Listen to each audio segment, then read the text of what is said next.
Alabado sea Jesucristo y adelante con María. Que tengan un buen y santo día todos ustedes, queridos hijos, en los sagrados corazones de Jesús y de María, y en el castísimo corazón de San Judas. Bienvenidos nuevamente a nuestra sección Mateo, Santidad y Café. Hoy es lunes 19 de mayo, estamos en pleno de este mes dedicado a la Virgen, finalmente también aquí con nosotros. Hay días hermosos. Ayer fue un día bellísimo desde el punto de vista climático, del clima, y también hoy, gracias a Dios, es un día lleno de sol y lleno de luz. Hoy la Iglesia celebra en el calendario litúrgico tradicional la memoria de San Celestino. Felicitamos a Fra Celestino por su santo. El Papa que luego rechazó ser Papa y se retiró a rezar, pero Dios estaba con él, tanto que cuando murió vio una cruz luminosa allí donde él había muerto, y en vida y en muerte hará milagros, tanto que el Papa Clemente V se verá, digamos entre comillas, obligado a canonizarlo.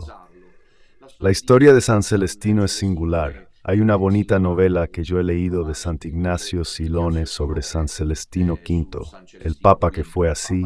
Los cardenales no se ponían de acuerdo. Para elegir al Papa, esta historia del cónclave, el hecho de que tuvieran que leerlo los cardenales, parecía que en el segundo milenio del cristianismo debía resolver el problema de la elección del obispo de Roma, pero en cambio lo complicó, porque antes lo elegía el pueblo de Roma. La gente elegía a su propio obispo y al clero. Los sacerdotes lo confirmaban, menos veces. La mayoría de las veces lo confirmaban. No convenía ir en contra del pueblo. Pero en cambio, cuando se pensó en hacerlo mejor, inventando, porque no es de fundación divina, lo recuerdo, no es de fundación divina, ni el colegio cardenalicio, ni el cónclave, por supuesto, que nadie me malinterprete. Es decir, son instituciones beneméritas, son instituciones eclesiásticas, de gran tradición, todo lo que quieran, pero es un hecho objetivo, no las fundó Jesucristo. El Munus Petrino sí, pero el colegio cardenalicio no, por ejemplo. Y también el modo de elección del Papa no es dogmático. Normativo y canónico sí, dogmático no. Cosas por las que luego me atacan, pero es un hecho objetivo. Es normativo porque la Iglesia ha regulado la elección del romano pontífice, como saben, de diversas maneras. La del pueblo, durante un periodo, y luego aquella con el reconocimiento por parte del clero, y luego el del cónclave. Entonces, ya que estamos en el siglo XIII, un siglo de oro para muchas cosas, pero, como suele suceder, también es bastante problemático. Para otras, los cardenales no se ponen de acuerdo. Están las familias romanas con sus intereses, los burgueses, los Colonna, los Farnese, al final Durante mucho tiempo decidieron ellos. Los nobles romanos decidían quién debía convertirse en papa. Varias veces nos buscaron, la mayoría de las veces no.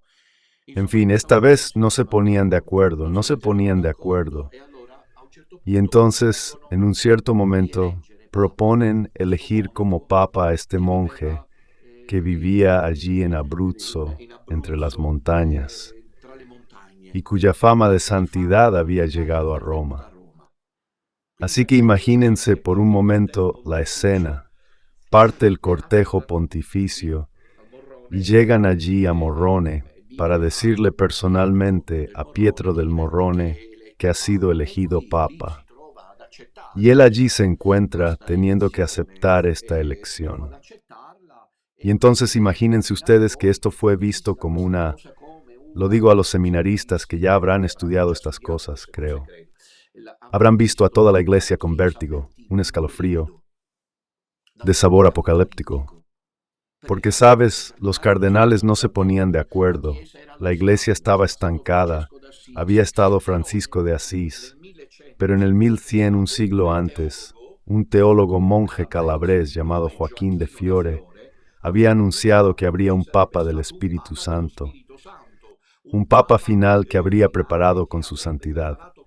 Evidente la Iglesia y los cristianos para el último regreso de Jesucristo a la era del Espíritu Santo.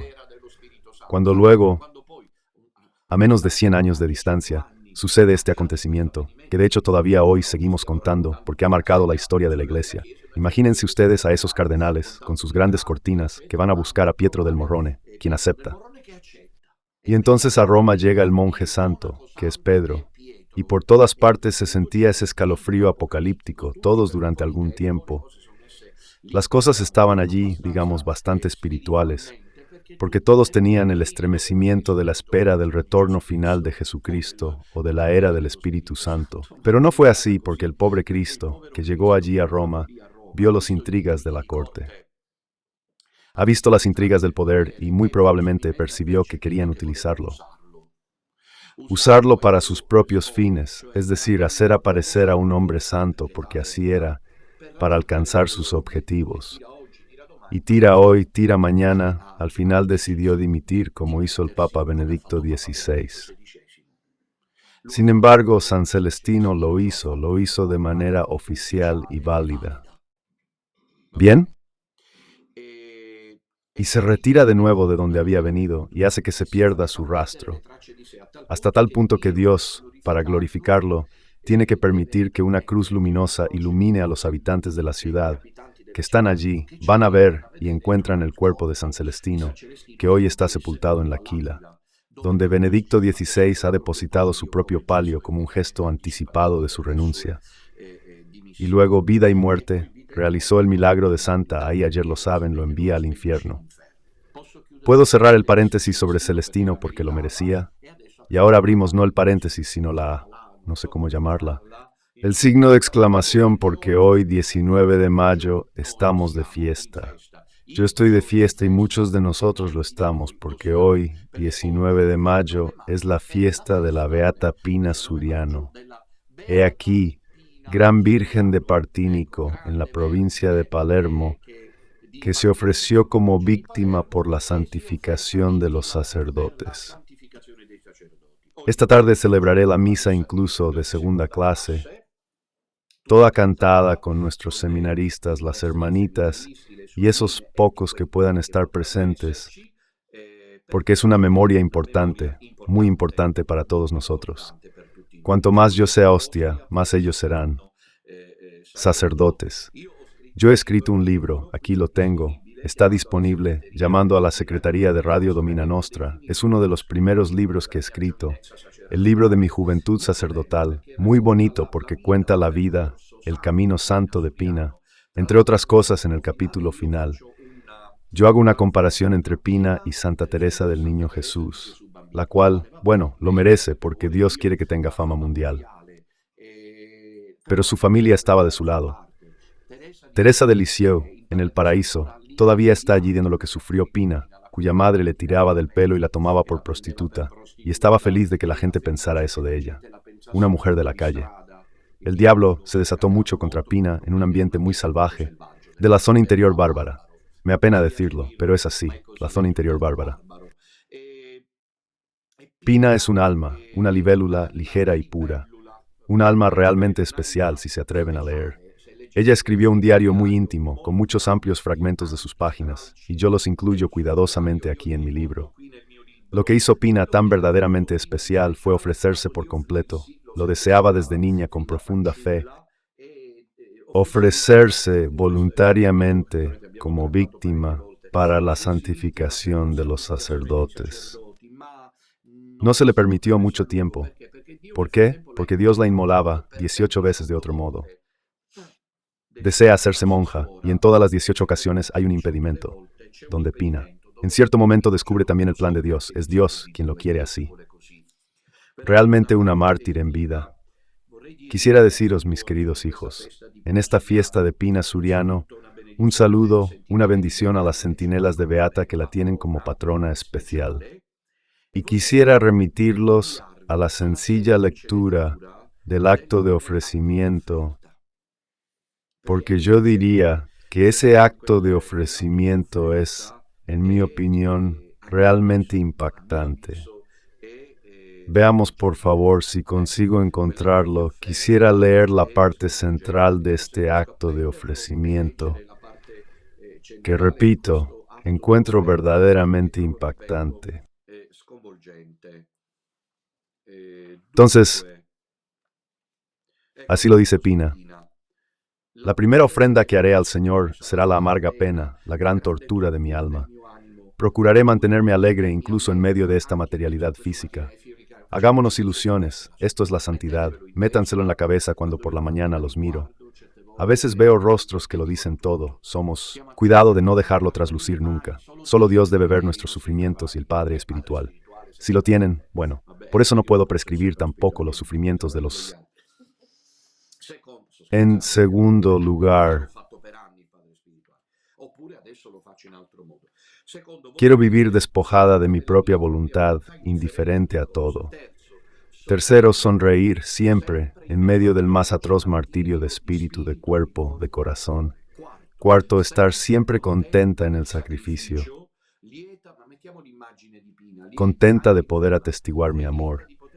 Contentísima, incluso si encuentro almas que voluntariamente trabajan para esta mi inmolación, es decir, personas antipáticas, molestas, que no me comprenden, que me atacan, que me hieren. Ella había dicho, quiero amarte, sufriendo, quiero sufrir cantando. En fin, estamos ante un espíritu elevado.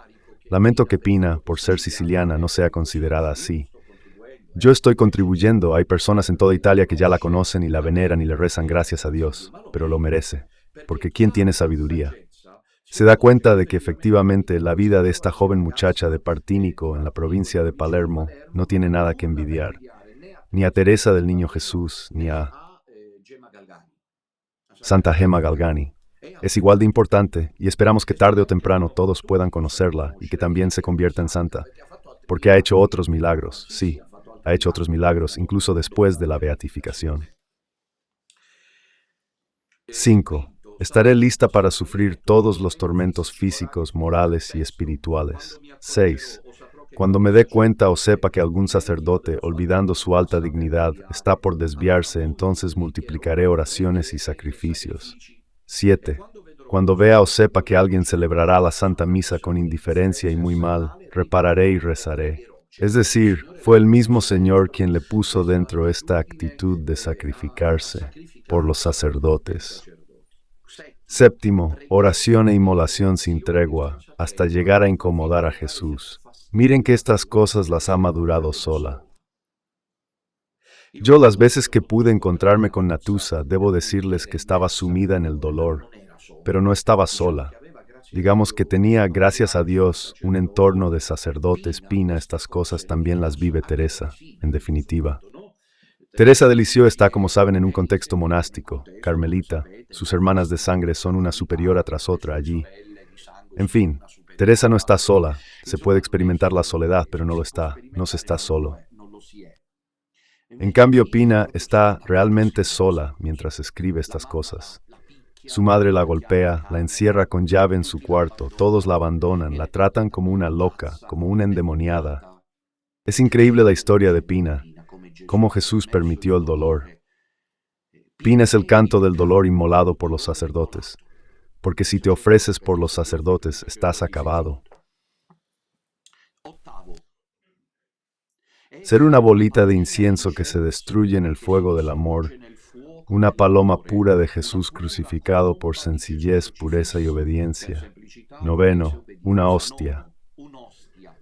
Aquí ahora se convierte en una especie de padre de la iglesia. Una hostia. Ofrecerme como hostia para su santificación. Recordaré a menudo durante el día que mientras más sea hostia, más ellos serán sacerdotes. Y entonces, como la hostia del sagrario, quiero ser toda blanca, es decir, pura, casta. Como la hostia del sacrificio me dejaré romper. Sabéis que la hostia, el sacerdote la parte, eso es. Y aquí me viene a la mente la homilía de la primera misa de von Balthasar. Cuando fue ordenado sacerdote se detuvo mucho en la expresión frejit, partió el pan, y él hace toda una reflexión, y Pina, que no es teóloga pero está iluminada por el Espíritu Santo, se acerca a von Balthasar, porque se refiere a este partir la hostia. Y dice, me dejaré romperme y consumirme en todos los trabajos, los sacrificios de la completa abnegación, como la hostia del copón. Quiero ir donde la obediencia me lo indique. 10. Seré hostia. Una hostia es originalmente trigo, molido, bajo la muela de los deberes de mi estado, de los sufrimientos providenciales y de las penitencias permitidas por la obediencia, quiero ser molida. ¿Esta expresión les recuerda a alguien? San Ignacio de Antioquía. Así que estamos en niveles muy altos. No es que yo sea devoto de Pina Suriano y haya escrito un libro sobre ella, sí. Claro, debo decir un poco de parcialidad. En la provincia de Palermo, Partínico es el pueblo donde nació mi mamá. Así que de alguna manera hay un poco de parcialidad. Inevitablemente la hay. No puede no haberla. Sin embargo, el perfil de Pina es altísimo. Y lamento sinceramente que este diario, que este mensaje, que esta espiritualidad tan elevada, verdaderamente elevada de Pina, desafortunadamente aún no es suficientemente conocida. Ella había dicho, me haré santa. De inmediato santa, gran santa, me haré santa, y lo logró. Santa de inmediato, murió el 19 de mayo, como hoy del 1950 en la fiesta de la Ascensión de Jesús al cielo, y fue beatificada por Juan Pablo II en septiembre de 2004, la última beatificación entonces en tiempos bastante rápidos. Pero dijo santa, de inmediato, santo, gran santa. Grande significa que la gente debe conocerla, que los sacerdotes deben venerarla, que en toda Italia es necesario conocer a esta que era una laica. Dios quiso que permaneciera, no monja. Y esto lo encuentro profético. Para decir que el Señor busca el camino de la santidad, como luego von Balthasar comprenderá y será cierto con Adrian von Speyer, en los institutos de vida secular, es decir, en la familia, en la sociedad, no es necesario entrar forzosamente en un convento para hacerse santo. Es más, muchas veces el convento es un campo de concentración. En estos tiempos, Dios nos permitió quedarnos y estamos ante una espiritualidad altísima, como la hostia. Quiero ser consumida bajo la muela, parece el sagrado teorema de San Ignacio de Antioquía, el padre apostólico. Y dice, seré molido por los dientes de las fieras. Ella será en cambio molida por los dientes de la madre, del padre que la golpeaba, del hermano que la traiciona, de los feligreses que la tratan como una poseída. Todo el pueblo que después estará presente en el funeral, todo el pueblo se detendrá en el funeral. Y sin embargo, mientras está viva, la tratan así. Ser hostia, 11. Una hostia es un humilde pedacito de pan que deja de ser pan en la consagración. Pues bien, quiero dejar de vivir una vida terrenal y mediocre para vivir enteramente y plenamente de Jesús. 12. Comprendiendo la misión sublime de las hostias sacerdotales, no rechazaré desde hoy nada al Señor. He aquí también esto. Santidad me hace pensar en la Madre Teresa de Calcuta, que cuando se hizo monja le dijo a Jesús, jamás diré que no. Hay que hacerlo en serio, y cuanto más joven se es, menos hay que demorarse en los asuntos del mundo, en los asuntos de la tierra, porque el diablo es astuto. ¿Te has puesto el velo? ¿Te pusiste la sotana, hazte santo? ¿Cuál es el otro objetivo? ¿Tienes alguno? Conviértete en santo. Y los santos entendían que no hay tiempo que perder, porque la vida es breve y puede terminar en cualquier momento. Y luego está la balanza, ¿entiendes? Para ver en qué punto has llegado. Cada oportunidad valiosa, y por eso Pina lo entiende, dice, pondré como objetivo constante de todos mis esfuerzos y cuidaré con todo esmero todas las ocasiones de ofrecimiento para la santificación de los sacerdotes. Miren la conclusión, realmente aquí estamos a niveles, porque Dios la ha refinado. Piensen, fue donde el Padre Pío, porque no se desbloqueaba este asunto de hacerse monja. Y entonces Padre Pío en aquellos años, en la inmediata posguerra, superaba. Y entonces Pina va donde el Padre Pío, espera 2 días, pobrecita, con tanta emoción, una joven mujer del interior de Sicilia, nunca había salido. Padre Pío la trata muy mal. Esto es para aquellos que siempre tienen expectativas en el camino de la fe. El afecto espiritual, la unción espiritual y las expectativas. Atención, el camino es el de la cruz. Hay almas que se transforman, miren, debo decirles una cosa, yo sé que soy un punto de referencia. A veces es Dios quien permite esto. Les aseguro que es así, que viene la hermana Nadia, que espera que esa mañana yo esté saludando a todos. ¿Cómo es que no la saludo? Ni siquiera le concedo ni uno solo, y ella se va completamente angustiada. Y luego cuando finalmente me entero, digo, no me había dado cuenta. Es realmente Dios quien lo permite.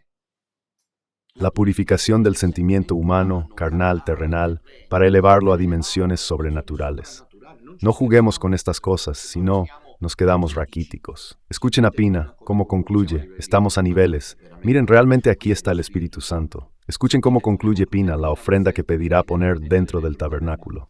Mi ofrenda de víctima abarcará a todos los sacerdotes, pero de manera especial a los que han caído y a los que están en peligro. Que el Señor entonces cumpla su obra. Pero es un escalofrío, ¿eh? No, porque muchas veces también nosotros tenemos ciertos impulsos, pero luego, en el fondo, son solo proyecciones humanas. Que el Señor cumpla pues su obra. Yo no tengo más que dejarme inmolar. Estoy lista para todo, para alegrarme y para sufrir, para vivir y para morir, toda para Jesús, para los sacerdotes, para las vocaciones sacerdotales. Estoy lista. Ayúdame, Jesús. Bien, mis queridos, entonces hoy es lunes. Empieza esta semana. Les recuerdo que esta noche a las 21 está el punto de Don Roma. Es muy interesante el episodio que presentará esta noche Don Roma Leone, 14º alias. Francisco II a las 21 horas. Compartan, compartan, compartan. Faltan 41 días para el evento. Así llamamos el sábado pasado al evento de Monza. Yo no sé cuántos seremos aquí de verdad. Miren, es decisivo. Podríamos ser la mitad de lo que pensamos. Podría desbordarse el Talasport y les digo por qué podríamos ser la mitad, porque yo no confío en las masas. Ya está.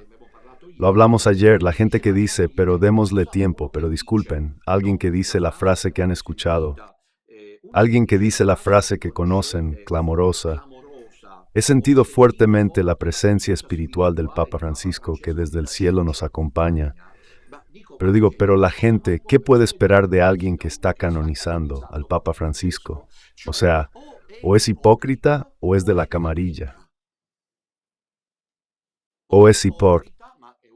Sea como sea, es inaceptable. Porque anoche lo expliqué, dije, ¿pero por qué vienen contra mí? Lo dije yo, Papa, no el párroco. Habló ayer 4 veces de Bergoglio y 2 veces de Jesucristo. Esta es la iglesia sinodal, la iglesia de Satanás. Así que podríamos ser pocos, porque hay quienes no son de fiar. Escúchenme, no se fíen. Nunca se fíen, la gente no es, las masas no son de fiar. Lo veo, lo he vivido en carne propia. El diablo está ahí y no lo ven, la mentira está ahí, la hipocresía, la falsedad, la corrupción. Están ahí y no las ven. Las veían y luego ya no las vieron más, porque eligen el camino más cómodo, como los judíos, que por ahora estoy comentando el segundo tomo que saldrá pronto. Del Evangelio de Juan, en el capítulo 6, comen la multiplicación de los panes y entonces buscan a Jesús. Jesús les hace todo un discurso. Entonces al principio les conviene, porque la gente así va donde le conviene. Pero esto no es el cristianismo, esto es el paganismo. Había gente de los nuestros que como ahora está el Papa León, así dicen que hasta ayer han llamado, yo me regreso a misa, porque la gente no quiere problemas. Nada que ver con Pina Suriano, que se ofrece como víctima. La gente no quiere problemas. Y entonces ahora está el Papa León. Las cosas se han calmado. Es bello, es bueno, es bondadoso. Se viste bien. Pero prestan atención a las cosas que dice. ¿Quién lo eligió? Y después, ¿quién fue elegido y qué dijo sobre su predecesor? ¿Bastan estas 3 cosas o no? No, no basta, porque la gente no quiere las cosas. Y sin embargo, estamos en una Italia católica. A pesar de todo, las raíces están ahí. Así que puede ser que haya gente seria que entienda el engaño, que descubre la verdad y entonces vendrá a Monza, porque hay personas que podrán decir que efectivamente no hay alternativa. Dice, pero ¿cómo despedirnos? Somos los que oficialmente estamos con nuestras católicas. No es que sea una broma, no es algo sin importancia. Esto conlleva persecución, porque la iglesia no apostólica, el cuerpo místico del anticristo que está en Roma. Y no lo he dicho yo, porque hay uno que ha escrito un rollo en los comentarios, intentando explicar que no puede existir la iglesia del anticristo, pero lo dijo Monseñor Fulton Sheen. Pero hay un grado de soberbia intelectual y de cobardía. En el mundo una cum la actitud es lardín. de la soberbia. No es que lo diga yo, el cuerpo místico del anticristo, no lo he dicho yo porque me critican por cosas que yo solo repito de otros. Lo dijo el Padre Pío, no, que habría una iglesia de Satanás. No, ¿qué demonios? Me vienen a escribir. ¿Pero por qué vienen a comentar? ¿Qué los impulsa a hacerlo? Una cum, se los digo yo. No me soportan porque soy un reproche para su conciencia, porque lo sienten dentro que ese no es el Papa, porque saben perfectamente que va a impulsar la iglesia sinodal y esas cosas. Lo hará con una actitud de camaleón, lo hará con una actitud refinada, elegante, etc. Pero lo hará porque se canoniza. El Papa Francisco, que murió en penitencia, chicos. Miren que esto se los digo sobre todo a los más jóvenes. Estén atentos, porque aquí está en juego todo, en el sentido de que aquí ya no estamos, por gracia de Dios, llamados a salvarnos. El alma, como al límite, hizo pina a distancia, salvando a las demás. Aquí tenemos que poner la sangre. No sé si me explico la solemnidad de lo que... Porque aquí está en juego la salvaguardia, no de la estructura. Pero ustedes están fuera de la iglesia, porque lo han escrito, nos escriben continuamente así. Pero ¿quién está fuera de la iglesia? Porque nosotros no estamos en el Vaticano, bajo la cúpula en la Plaza San Pedro y la misa. No la decimos en unión con... O ustedes que siguen el gran cúpula, la Plaza de San Pedro y al Papa León. Pero yendo con una fe que hasta ahora no es abiertamente esa, la apostólica. Y tampoco es que el Papa León deba intervenir en nada, ya que ya lo están canonizando en vida, haciendo creer que no tiene vínculos con el Papa Francisco. Pero discúlpame, ¿pero se han bebido el cerebro? Hay gente que escribe, déjenlo ya, basta. No es como el Papa Francisco, él no lo va a seguir. El Papa Francisco ya ha tomado distancia. ¿Ha tomado distancia? Comenzó el jueves 8 de mayo, cuando se asomó a la logia central gracias al Papa Francisco. Seguimos todos aún doloridos por su desaparición. Tomo y les doy la bendición del Papa Francisco, y ese es uno. Ningún Papa. Habló del predecesor, ni siquiera Ratzinger, que también se movía tímido después de los 26 años de Juan Pablo II. Y luego en la misa de inauguración, no hace más que repetir acerca de Papa Francisco, hemos sentido su presencia, pero da escalofríos. Además, lo digo así en passant, sin ningún tipo de acreditación para lo que estoy a punto de decirles. Es decir, me ha llegado una noticia que pasa por Radio Rosa Mística Colombia, bastante conocida, proviene de Colombia. Esta noticia yo la leo tal como es.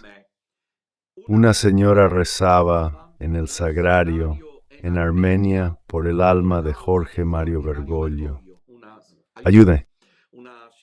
Hay un hermano nuestro. Una señora rezaba, oraba en el sagrario. Dentro de la iglesia en Armenia, por la bendita alma de Jorge Mario Bergoglio. Y en un instante se le apareció algo horrible. En un instante se le apareció. Entonces tuvo una visión, pero ella no es una mística, esta señora. Radio Rosa Mística Colombia a veces dice cosas fundamentadas. No es una experiencia mística de alguien que sea mística. Es una persona que rezaba por el alma del Papa Francisco. Se lo vio delante horrible. Dijo que no rezara por él. No sirve. No sirve estas oraciones. Las despreciaba él, las despreciaba el alma. Salieron corriendo a decírselo al sacerdote, lo que había visto.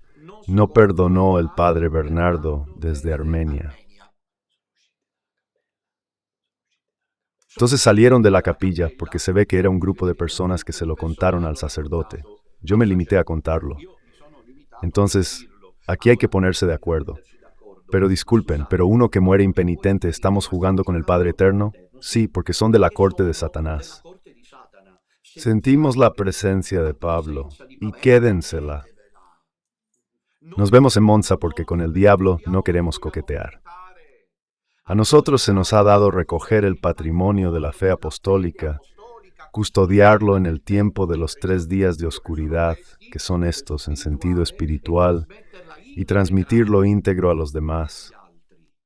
los que vendrán. Entonces, ¿quién tiene razón? El Papa Francisco, que murió impenitente, más en el cielo. Y luego nos ha dado a rezado en la tumba, entonces en una curva lo sienten. Yo, por ejemplo, estoy atento.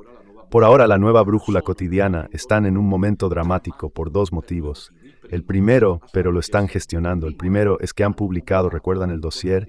La investigación sobre el preboste que habría presuntamente cubierto casos de abusos sexuales, ya se han encargado de demostrar que no es verdad.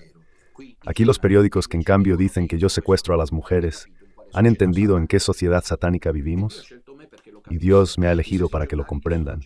Los mismos periódicos que ya han empezado a... Y claro, es su papa. ¿A quién pertenece realmente? Prevost. Porque si hubiera sido Benedicto XVI, ¿se acuerdan cómo escribían de Benedicto XVI? ¿Por qué? Ahora los periódicos defienden a Prevost, los mismos periódicos que son los que vinieron a contar que yo secuestro mujeres. Entonces la cuestión es seria. De hecho es el título, Papa Francisco. Desde el cielo nos acompaña, y ese es el título que puse, como ven, Papa Francisco. Desde el cielo nos acompaña. Esta es una iglesia, la de León, acompañada por el Papa Francisco. Métanselo todos en la cabeza, queridos Unacum. La nueva busola cotidiana, de hecho escribo, es todo. La nueva busola cotidiana también está así de a la deriva, como todo el mundo, Unacum, por una razón sencilla y más profunda.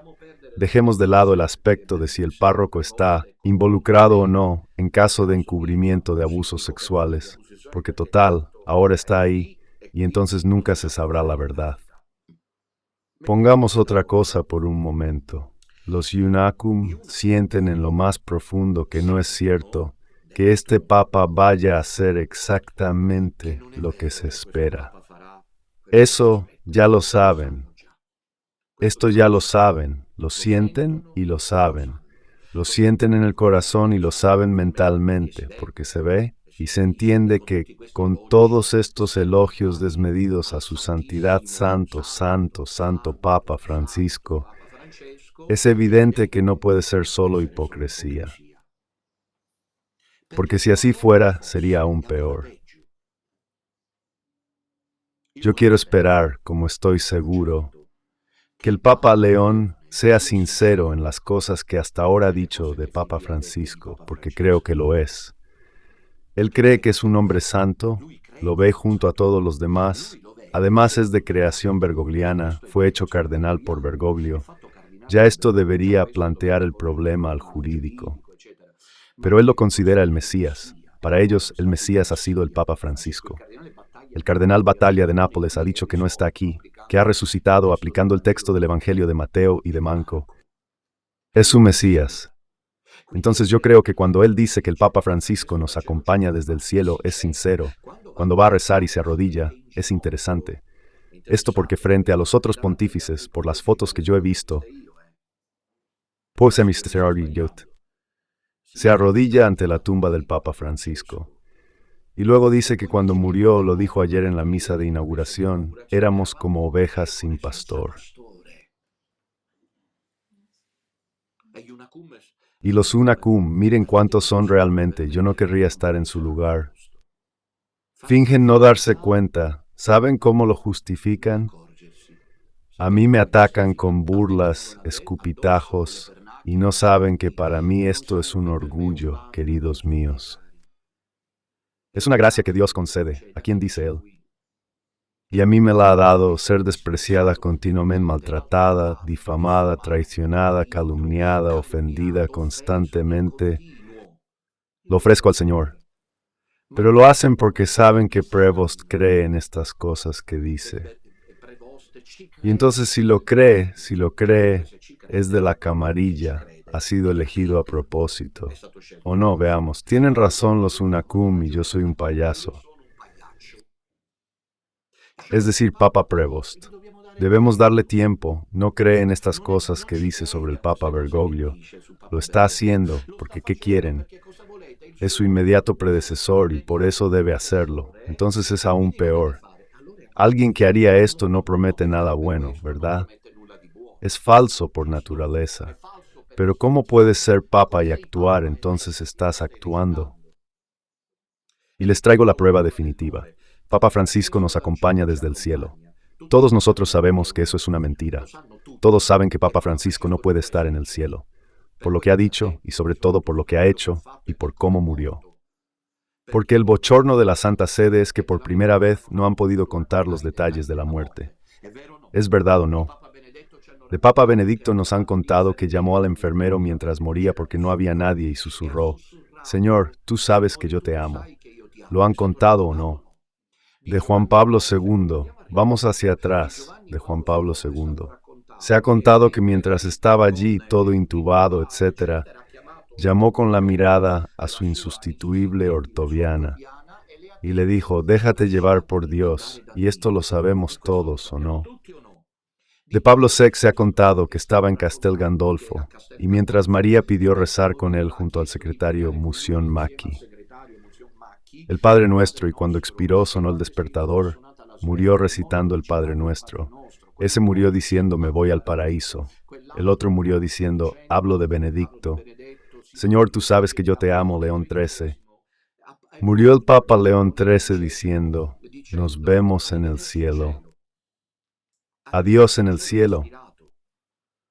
El Papa Pío XI murió bendiciendo porque estaba en la cama y le habían dicho que estaban llegando los fieles al enterarse de que el Papa moría. Entonces él levantó la mano agonizante para señalar la ventana del Palacio Apostólico para que vinieran los fieles. De Bergoglio no sabemos nada sobre cómo murió. ¿Por qué? Renunció. Al morir vio cruz luminosa, era milagros. Quizá muriera blasfemando. Porque aquellos que mueren impenitentes a niveles tan altos como Bergoglio, que ha colocado a Pachamama, idolátrica, Terra Paviate, que ha sustituido la fe apostólica por la fe de Satanás. Si no se convierten, mueren blasfemando, mueren desesperados, enfadados como Judas Iscariote. Y de hecho no sabemos nada sobre la muerte de Papa Francisco, pero viene Papa León y nos dice que desde el cielo Francisco nos acompaña. Ustedes se dan cuenta a qué niveles hemos llegado. Y entonces los Unacum, no hablo de los bergoglianos que ya nos ignoran, hablo de los Unacum. Se enojan porque saben que lo que hoy estoy diciendo no pueden evitar escucharlo. Ellos hacen así en la mañana, 9:05, 9 en punto, no lo puedo escuchar, no puedo. Me da rabia, me pone nervioso, 9:15. ¿Por qué? Porque sienten que yo digo la verdad, no me invento nada, estoy pagando en carne propia. Nosotros nos vemos en Monza sin ningún regreso. Es más, quien viene a Monza es porque resiste en medio de tantas pruebas. Yo no sé si esa visión es verdadera de Colombia, en Armenia, pero es verosímil. Sí, verosímil sí, pero mientras tanto el Papa viene a decirnos que el Papa Benedicto y el Papa Francisco desde el cielo nos acompañan. Y miren que si lo hiciera porque es el sucesor, basta una palabra al límite. ¿Saben si hubiera dicho solamente sentado así? Recemos, ¿entienden? Yo me imagino que un papa que tuviera que, en caso de que ocurriera, intentar salvar cabras y coles, es el límite. Yo también. Anoche dije que me dispongo a entenderlo, porque alguna vez me he encontrado en situaciones parecidas, menos problemáticas. Intentas jugar una carta garantista. Por eso, si en serio hubiera pronunciado al principio y basta, al principio y basta. Hermanos y hermanas, los cardenales me han elegido. A mí, oremos por el difunto. Francisco, ni siquiera habría dicho Papa, habría dicho recemos por el difunto Francisco, que el Señor le conceda, como hace con todos nosotros, su misericordia. ¿Sabéis, si hubiera dicho así? Hay días hermosos, ayer el clima fue precioso. En cambio, gracias Papa Francisco. El Papa Francisco nos acompaña desde el cielo. Voy a arrodillarme ante el Papa Francisco. Donde quiera que ha ido y ha hablado hasta ahora, no ha hecho otra cosa que decir: Papa Francisco. No puede ser que no lo crea, porque si no lo cree es peor. Entonces es de una hipocresía clamorosa. Así que Unacum están enojados, porque es evidente que este aquí está jugando la carta, no de la hipocresía, sino porque de verdad lo cree. Para ellos el místico no es Jesucristo, es el Papa Francisco. Jesucristo lo toman. Tanto es así que estadísticamente Bergoglio ha hablado de Bergoglio 4 veces y de Jesucristo 2 veces. Hoy he tomado 2 de los periódicos más importantes de Italia, Il Repubblica y el Corriere della Sera, para ver cómo comentaban lo que es el acontecimiento más importante en la vida de un papa, que no es la elección en sí misma. Ciertamente, a nivel emotivo sí, pero la misa llamada de entronización, donde el papa elegido presenta el programa de su pontificado. Bien, yo he leído el discurso, es un discurso, en mi opinión, para mí, gracias a Dios, completamente insignificante. Es fraudulento y les digo por qué. Porque no habló de lo que realmente es el tema central en la Iglesia, es decir, el sínodo. Este sínodo sabe si debe hacerse o no para retomar el matrimonio, no sabe qué hacer. Domina Boni y viene Müller. Los dos buenos Müller y Burke caminan y se encuentran con el Papa Preboste que lee el breviario. Este sínodo no sabe dar. Pero ¿se hará o no se hará? La Asamblea Eclesial de 2028, que les recuerdo es la continuación del sinodal Roeg alemán, donde a Roma han llegado las propuestas de la abolición del celibato, de la ordenación, de las diaconisas, de la bendición de las parejas homosexuales, que también los laicos puedan predicar. Pero ya don Enrico Bernardo hace algún tiempo me quedó grabado. Contó que en Tarento, tal vez luego él lo precisará, me lo hará saber porque no quiero equivocarme, o en Foggia o en Tarento. El párroco dio permiso a una laica para hacer la homilía, ¿entiendes? Y entonces este sínodo se va a hacer o no se va a hacer. Ayer ninguna palabra, al menos no oficialmente, porque alguien entre líneas lo ha interpretado. La voluntad de continuar, pero es obvio que continuará, de manera suave, sin las impulsivas presiones del Papa Francisco, pero de manera que todos queden satisfechos. Entonces veamos qué dicen los periódicos. Empecemos con República. Aquí está, este es el titular. León, mediador de la paz. Hoy los periódicos. San Celestino Ford, digamos, obligado a canonizarlo. Su historia es singular. Leí una novela de Ignacio Silones sobre el Papa ante quien los cardenales no se ponían de acuerdo en el cónclave. León XIV. ¿Recuerdan lo que escribían cuando fue elegido Ratzinger? ¿Se acuerdan? Y cuando hizo la homilía de inicio de pontificado en la que dijo Preboste para que no huya ante los lobos. Mediador de paz es el Papa que le gusta al mundo. Es el Papa que quieren, comprometido con lo político, comprometido con lo social, comprometido con la diplomacia entre los estados. A nosotros, en cambio, nos interesaría, como hace don Minutella, que no es Papa, pero parece que tenga ese papel, que el Papa confirme a los hermanos en la fe, los mantenga en guardia, los amoneste, los reprenda, les diga palabrotas y se enoje. Con todo respeto para el hermano Celestino, que se enoje cuando ve el peligro. Esto es lo que debe hacer el Papa. Y tampoco ha sido por Jesucristo para hacer de representante la larga mano de la ONU. El Papa no es la larga mano de la ONU. El Papa es el vicario de Cristo en la tierra que anuncia el Evangelio, que custodia la fe de los fieles católicos dispersos por el mundo. Pero República titula León y mediador de Padre. Leamos. El Papa se reúne con Zelensky y hoy mientras hablamos Vance, el vicepresidente estadounidense, cara a cara entre el presidente ucraniano y el viceestadounidense, negociaciones en el Vaticano, el mensaje. En el Ángelus, llamamiento del pontífice por Gaza, niños y familias reducidos a la inanición. Y esto es realmente cierto. Betania, reanudación de la ayuda en la franja, la cumbre, Silone reúne en el Palacio Chigi a Estados Unidos y la Unión Europea, confiados en un acuerdo sobre los aranceles. La toma de posesión de León XIV se convierte en la ocasión para que Zelensky y Vance hablen de tregua y de la esperada llamada telefónica entre Trump y Putin. El Papa invoca una paz justa. Y luego está lo imperdible, es infaltable. Editorial, adivinen de quién. ¿Quién es que escribe en República que decía que no se vuelve atrás? El programa se convierte en dirección. ¿Quién es? No, en República. ¿No lo recuerdan? El jesuita escritor Padre Antonio Spadaro. Aquí está, el infaltable. Veamos qué dice, porque fue elegido. León, algunos se lo quieren llevar todos para su propio lado, incluso los tradicionalistas han tomado el nombre de León. Es un papa que ama la tradición, así que todos lo están atrayendo. Y quisiera saber, quisieras cómo es posible que estén igualmente contentos. Maradiaga y Müller, explíquenmelo ustedes, y así yo lo entenderé. Que este Papa esté haciendo felices a todos es precisamente el signo anticrístico por antonomasia. No puedes hacer felices a todos. Yo lo sé. Si yo me convirtiera en Papa por cómo me conozco y por cómo soy, es obvio que no podría hacer felices a todos. Yo en mi libro Iglesia, ¿a dónde vas? Ustedes saben que he escrito varios libros, siempre están disponibles. En un cierto momento cuento la elección de Juan Pablo II, que fue identificado por un cardenal liberal, progresista, el de Viena, el cardenal Francesco König de Viena, que al verlo joven, observado, desenvuelto, con los zapatos un poco así, gastados, se había hecho la idea de un posible, probable papa, digamos, aperturista, dialogante cuando Juan Pablo II es elegido. Y luego celebra la misa de inicio. König, que lo había señalado, es el primero que empieza a desilusionarse. Menos mal, porque el Papa es el Papa. Debe llevar adelante un programa que no es el suyo propio, como lo ha hecho Bergoglio, o incluso ese de Diavolo, pero debe ser el programa de Jesucristo. Y paciencia si no gusta. Yo quisiera saber cómo es posible que hoy estén todos contentos, por lo cual encontramos 2 artículos en los que está Müller, que se deshace en elogios por el Papa León, que será defensor de la fe y protegerá la tradición.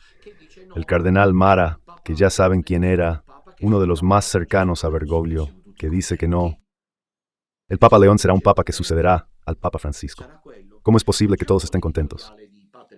Y vivieron felices y contentos. Será eso.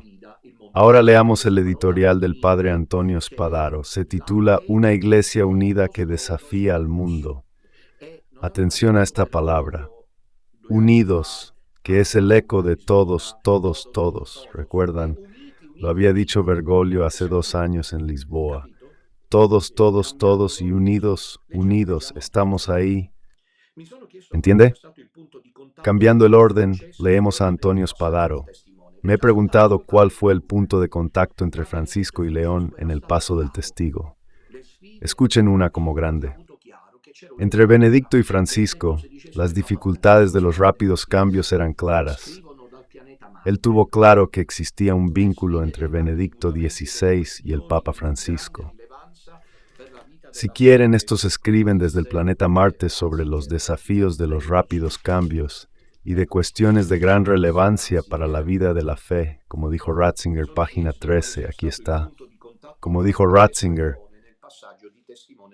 me he preguntado cuál habrá sido el punto de contacto entre Francisco y León en el traspaso del testigo del pontificado. Entre Benedicto y Francisco había sido claro. Ratzinger, al despedirse, Bergoglio tradujo estos desafíos en una sana inquietud, la única que da paz, imprimiendo un lento pero constante ritmo franciscano. Terremoto en la vida de la Iglesia. Y es inquietud la palabra que Francisco, el 28 de agosto de 2013, recomendó en una formidable homilía al entonces padre prepósito, general de la Orden de San Agustín, y a su capítulo reunidos en su iglesia en Campo Marzio. Estoy diciendo, padre Spadaro, que los 2 coqueteaban, Bergoglio y Preboste, desde hace ya tiempo. Estaba en Santa Marta cuando Francisco partió para ir donde los agustinos, y recuerdo que me despidió repitiéndome inquietud, inquietud. Y es inquietud. La primera palabra que León pronuncia en su homilía de inicio del ministerio de Pedro, retomando literalmente las palabras de entonces de su predecesor. Pero Francisco sabía que dejaba este mundo bendiciendo en Pascua a un mundo que, acababa de escribir, se está desmoronando y quizás se encamina hacia un punto de ruptura. Por eso la Iglesia debía ser signo de diálogo, encuentro, fraternidad. Más allá del fracaso de la Revolución Francesa, y aún así la del Iluminismo, piensen un poco, aquí lo incluyen todo, es de la creación del Padre Eterno. Y aún antes, en fin, veamos, pero continuemos. León retoma desde aquí, es decir, de Bergoglio, del corazón que no se aquieta hasta que no descansa, y el único descanso es Dios, en ocasiones reconfortantes para todos. Prevost, que son los del felino que avanza con paso pacífico, como el majestuoso león. Aslan de las crónicas de Narnia de Lewis. No tiene los rasgos de la bestia que atrapa con la propaganda religiosa o con los medios del poder, como él mismo ha querido precisar. Golpe certero este, a todo César, papismo y colateralismo. Prevoste comparte plenamente la crítica agustiniana a una religión entendida como parte esencial de toda la construcción simbólica, imaginaria, que sostiene la sociedad con poder sacro. ¿Por qué no dicen la verdad? Es lo mismo, Santa. El fundamento radical de su ministerio es solamente haber experimentado en la propia vida el amor de Dios. León confirma que la verdadera autoridad es bla bla bla bla. Es un artículo también que lo dice todo y no dice nada, en definitiva. Pero esto probablemente por ahora es la consigna, que es la que está siguiendo Leone. Es decir, llenad las iglesias, haced creer que estáis listos para todos y con todos, de modo que luego nosotros podamos llevar adelante el programa. El Papa no será el líder solitario. Yo he sido elegido sin temores, con temor y temblor. Vengo a vosotros como un hermano que se hace servidor, caminando con ustedes por el camino del amor de Dios. Construyamos una iglesia misionera que abra los brazos al mundo y que se convierta en levadura de concordia para la humanidad. Luego estuvo el cardenal Mamberti, que debe entregarle el palio, que indica la identidad pastoral. Quien se sintió mal fue afectado por un malestar. Luego hay una entrevista al cardenal Cerny, el Tempori, que dice que han sido bien. Estoy seguro de que Bergoglio estaría contento con Leone. Pregunta: ¿qué pensó cuando el Papa dijo que había sido elegido sin ningún mérito? Respuesta: obviamente es una expresión de humildad, pero también es una forma de reconocer el misterio de su elección, que el misterio de la elección de cada Papa es que ocurre gracias al Espíritu Santo. Está bien, no hay una correlación obvia entre los esfuerzos. León dijo que el Papa no es un conductor solitario, sino que camina con los hermanos. ¿Significa sínodo? Respuesta: claro. Este es Cerny, que era uno de los otros yes-men de Bergoglio. Claro, caminar juntos, dijo ayer el Papa León, significa el sínodo.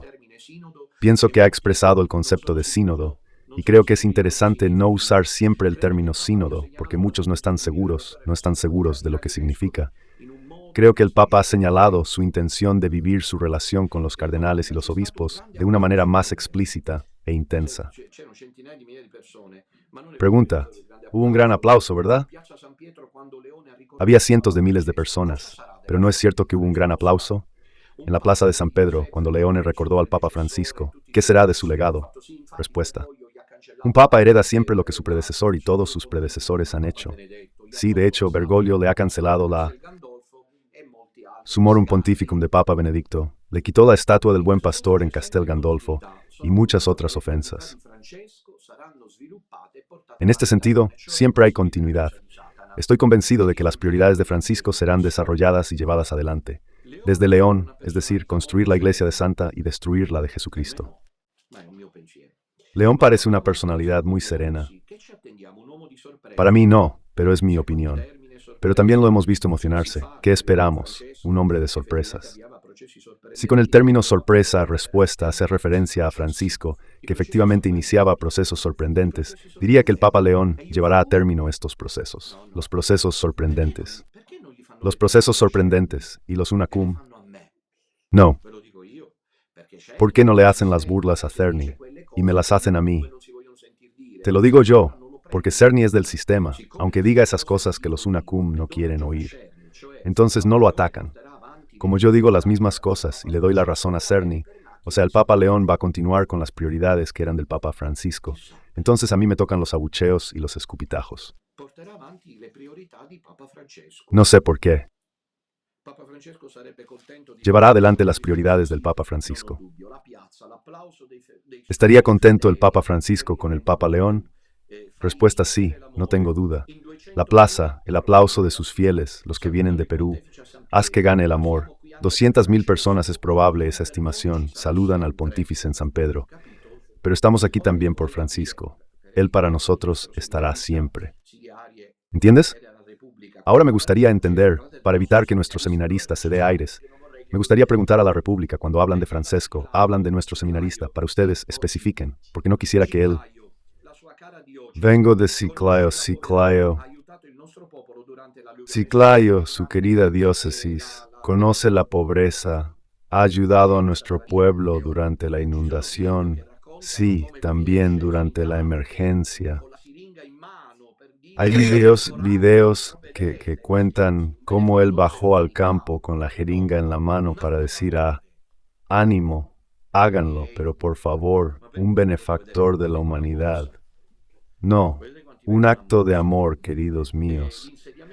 Pero quiero ver cuántos vienen a Monza y el asentamiento.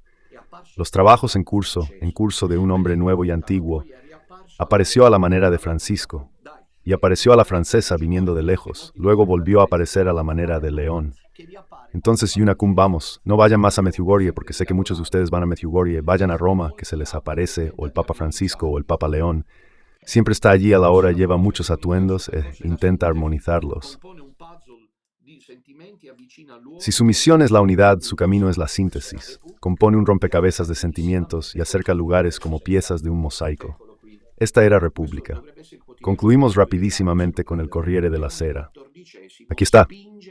Este debería ser el periódico más leído en Italia.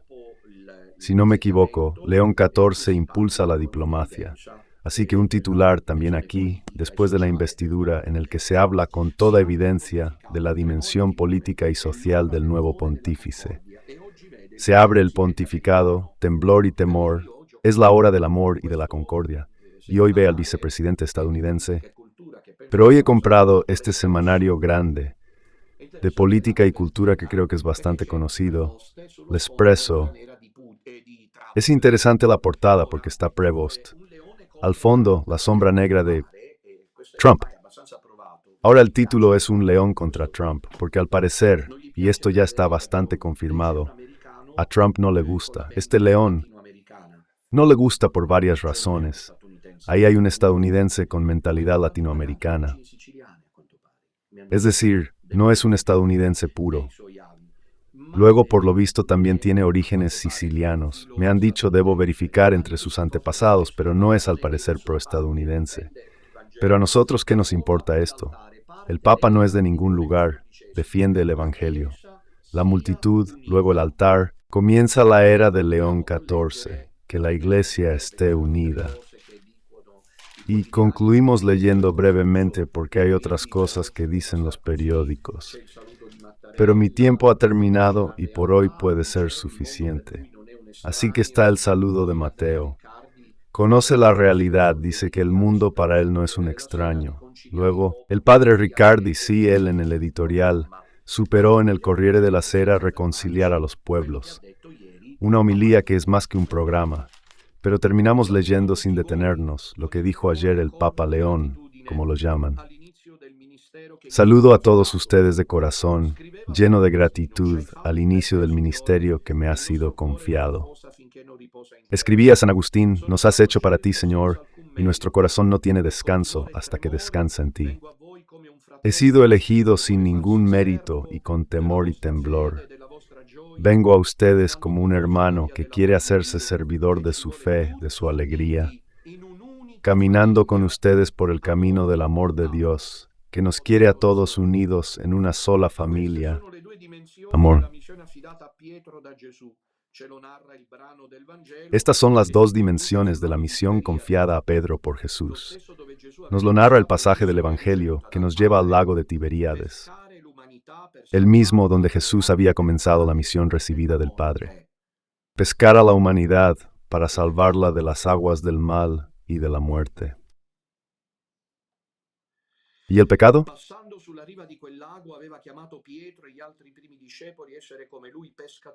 Pasando por la orilla de aquel lago, había llamado a Pedro y a los otros primeros discípulos. Ser como él, pescadores de hombres, y ahora, después de la resurrección, les corresponde precisamente a ellos llevar adelante esta misión, lanzar, siempre y nuevamente la red para sumergir en las aguas del mundo la esperanza del Evangelio. Navegar en el mar de la vida, para que todos puedan encontrarse en el profundo abrazo de Dios. Todos, tic, tic, es el reloj pregostiano. A Pedro entonces se le confía la tarea de amar más y de dar su vida por el rebaño. Nunca se trata de atrapar a los demás con la imposición, con la propaganda religiosa, con los medios del poder, sino que siempre se trata solamente de amar como lo hizo Jesús. Él afirma lo mismo. El apóstol Pedro es la piedra que ustedes, los constructores, han rechazado y que se ha convertido en la piedra angular. Y si la piedra es Cristo, Pedro debe apacentar el rebaño sin ceder nunca a la tentación de ser un líder solitario o un jefe por encima de los demás. Pero él se ha olvidado. ¿Cómo era su predecesor? Se le olvidó cómo era, haciéndose dueño de las personas que le han sido confiadas. Por el contrario, a él se le pide servir la fe de los hermanos caminando junto a ellos. Alguien ha dicho, pero puede ser que lo recuerde, primero que nos quite las excomuniones y las sanciones porque no las hemos merecido. Entonces después se puede discutir. No es primero el diálogo y luego, porque nosotros no hemos hecho nada malo. Terminemos. Esto, hermanos y hermanas, quisiera nuestro primer deseo, una iglesia unida. Signo de unidad y de comunión que se convierta en fermento para un mundo reconciliado. En este tiempo nuestro vemos todavía demasiada discordia, demasiadas heridas causadas por el odio, por la violencia, por los prejuicios, por el miedo al diferente, por un paradigma económico que explota los recursos de la tierra y margina a los más pobres. Con la luz y la fuerza del Espíritu Santo, construyamos una iglesia fundada en el amor de Dios y signo de unidad. Una iglesia misionera que abre los brazos al mundo y que se fortalece, que anuncia la palabra, que se deja inquietar por la historia y que se convierte en levadura de concordia para la humanidad. Juntos, como un solo pueblo, como hermanos, todos. Y la encíclica, si recuerdan, es de Bergoglio. Caminemos al encuentro de Dios y amémonos los unos a los otros.